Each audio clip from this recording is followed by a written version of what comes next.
بسم اللہ الرحمن الرحیم۔ اوپن سیکرٹ کے دوستوں خوش آمدید۔ دوستوں، اس دنیا میں تقریباً 200 کے لگ بھگ ممالک موجود ہیں جن میں سے کہا جاتا ہے کہ 167 جو ملک ہیں ان میں جمہوری نظام ہے۔ اب جمہوریت کیا ہوتی ہے؟ جمہوریت ہوتی ہے کہ کسی بھی پولیٹیکل ڈیسیژن میکنگ میں اگر کوئی سیاسی فیصلہ کرنا ہو، اگر وہاں کے لوگوں کو نمائندگی دی جائے، یعنی ان کی رائے لی جائے کہ آیا کہ یہ کام کرنا چاہیے یا نہیں کرنا چاہیے، تو اسے جمہوریت کہتے ہیں۔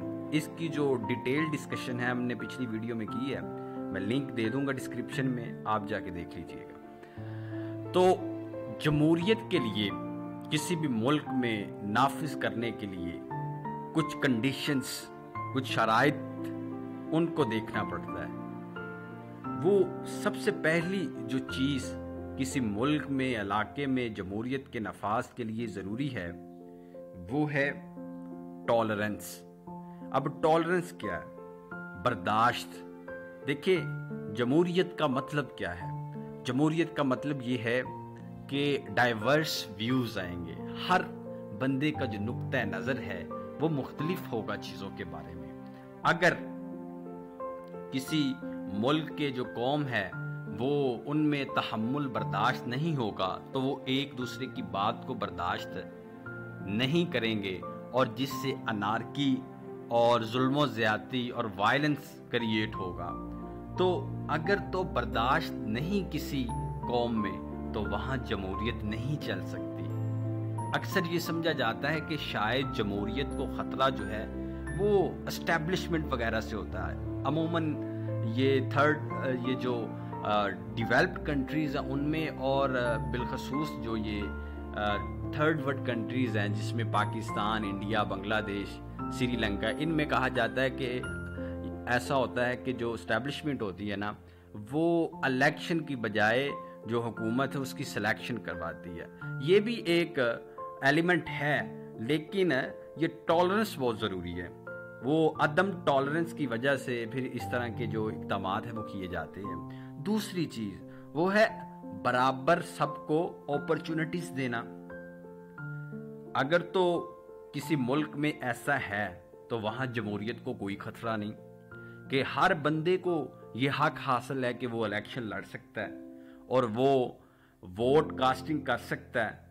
اس کے پاس یہ اختیارات ہیں کہ وہ یا تو الیکشن لڑے یا ووٹ دے۔ تو اگر ایکول اپرچونٹیز نہیں ہوں گی تو وہاں جمہوریت نہیں چل سکتی۔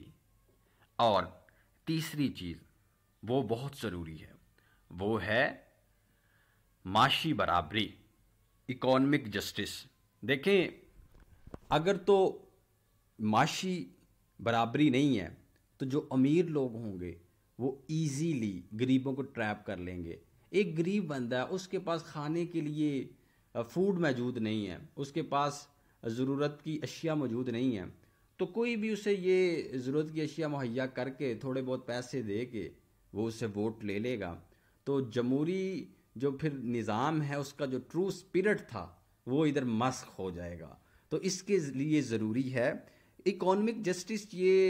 اسے اٹین کرنا تھوڑا مشکل ہے، لیکن اس کا مطلب یہ ہے کہ زیادہ فرق نہ ہو امیر اور غریب میں۔ جب زیادہ فرق ہوگا تو اس طرح کی تباہ کاریاں پھر آئیں گی، پھر وہاں جمہوری نظام کو منو ان یا ان لیٹر اینڈ اسپرٹ نافذ کرنا وہ پھر مشکل ہو جائے گا۔ اور اس کے بعد بنیادی حقوق، فنڈامنٹل رائٹس جنہیں کہا جاتا ہے، کہ لوگوں کے پاس یہ اختیار ہو کہ وہ کھلے عام اپنی بات کر سکے، وہ موو کر سکے جہاں چاہے، آزادی ہو۔ اس کا مطلب ہے اگر آزادی نہیں ہوگی تو لوگ اپنی رائے نہیں دے سکیں گے، جو کہ جمہوریت کے خلاف ہے۔ پھر اس کے بعد پولیٹیکل ویجیلنس یا ایجوکیشن لوگوں کی کہہ لیں کہ لوگوں میں یہ اویئرنیس ہونی چاہیے، چیزوں کے بارے میں سیاسی معاملات کی سمجھ بوجھ ہونی چاہیے، تبھی وہاں جمہوریت جو ہے وہ صحیح طریقے سے چل سکتی ہے۔ اگر لوگوں میں یہ سینس ہی نہیں کہ معاملات کو کس طرح دیکھنا ہے تو وہ کس طرح فیصلہ کر سکتے ہیں کہ یہ بات ہونی چاہیے یا یہ بات نہیں ہونی چاہیے؟ تو پولیٹیکل ویجیلنس یا لوگوں کی جو تعلیم ہے وہ بہت ضروری ہے۔ اس کے بعد ہے کانسٹیٹیوشن۔ اب کانسٹیٹیوشن یا آئین یہ کیا ہوتا ہے؟ یہ اصل میں ایک بیسک فریم ورک ہوتا ہے جس میں اداروں کی اتھارٹی کا تعین کیا جاتا ہے کہ کون سا ادارہ کہاں تک اس کی اتھارٹی ہے، وہ کیا کام سر انجام دے سکتا ہے، جیسے یہ لیجسلیچر، ایگزیکٹو، جوڈیشری وغیرہ۔ اور جس طرح مثال کے طور پر پاکستان کا کوئی بھی قانون بننا ہے تو ہم نے بیسک فریم ورک کو دیکھنا ہے، آئین کو دیکھنا ہے کہ آئین کیا کہتا ہے۔ جیسے آئین کہتا ہے کہ کوئی بھی قانون پاکستان میں اگر بنایا جائے وہ شریعت کے منافی نہیں ہونا چاہیے، تو یہ ہے آئین۔ تو آئین کا ہونا بہت ضروری ہے۔ اگر آئین نہیں ہوگا تو پھر یہ جمہوریت نہیں چل سکتی۔